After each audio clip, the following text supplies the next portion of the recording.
Okay, so it's mid-afternoon on my official first rail day here, and I dug into the generator and cleaned that up.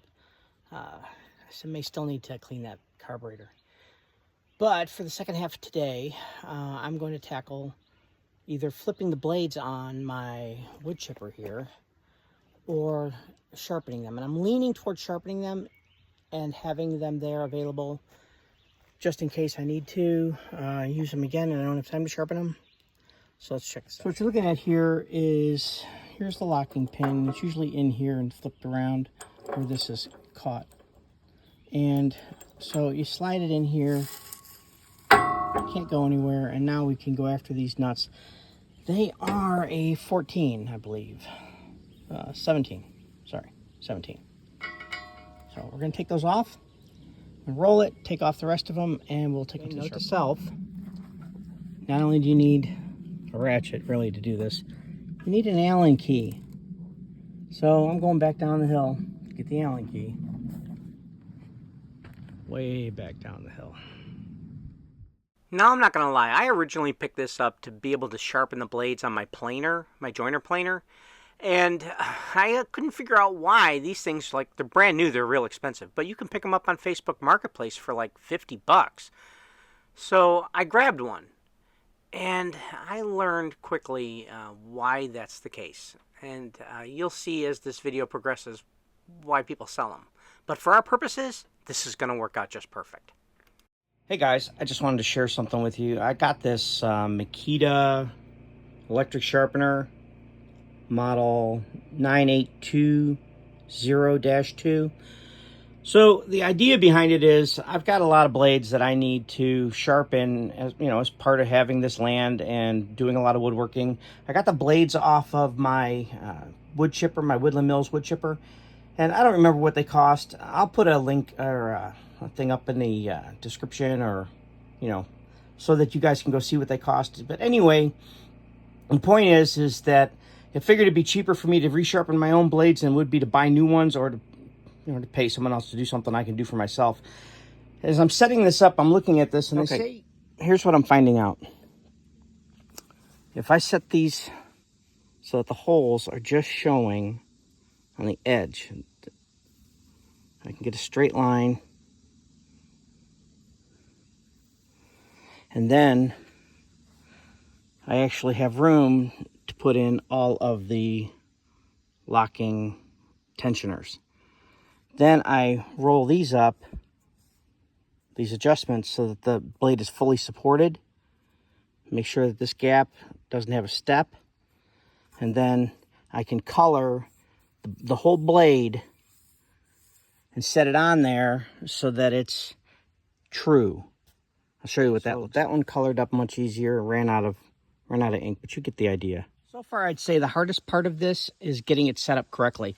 I think I'm good now. I think you can see that profile is pretty flat against the stone. If we come around to the other side, slide this over. Try and angle this without dumping the water.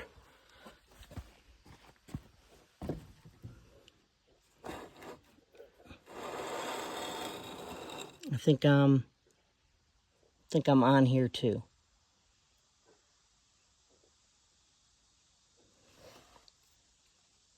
Maybe down just a tad.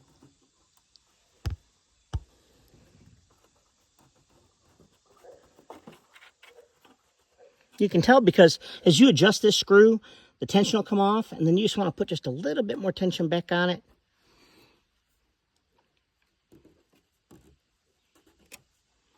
So I think I'm good to go. I'm going to put my hearing protection on. I'm going to fire this up and see how we do.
Other videos I've watched seem to indicate that when you get water coming up over the top of the blade, that's when you know you're at the right angle and you're doing it correctly.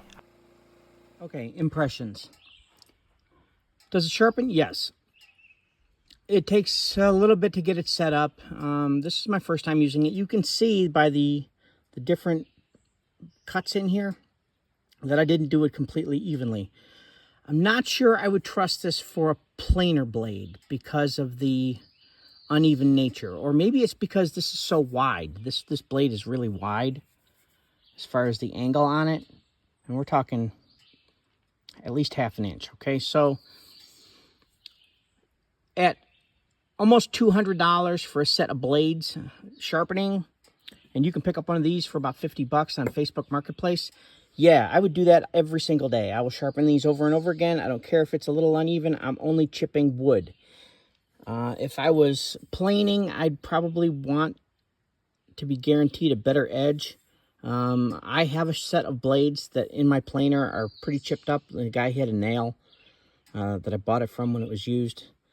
I got a good deal on it, and then I had to spend $100 on blades. So I have a new set of blades to go in it. These are very sharp. Now, I can feel it. It's very sharp. It's as sharp as my pocket knife. True, I don't know, but sharp, yes. And like I said, almost $200 for a set of blades from Woodland Mills. I would definitely recommend going out and getting one of these. Once I got it set up, sharpening was fast. It took me probably ½ an hour for the first one, and then each one after that took me about, on average, about 6 minutes to do both sides. And now they're good for a while. So we're going to install them and see how they go. It's time to install these blades. Now, I was looking at this and I was thinking to myself, how bad is that? And, you know, you can see the line where it ground at a different pitch, but you can't feel it. I mean, I can't feel, if I had closed my eyes, I could not feel that line, okay? So I don't know if that's temperature change or it's probably an angle change, right? So you just have that one profile, but I don't think it's going to be an issue. So I'm going to stick these in, and looking at where this is, I got to pull the pin out a little.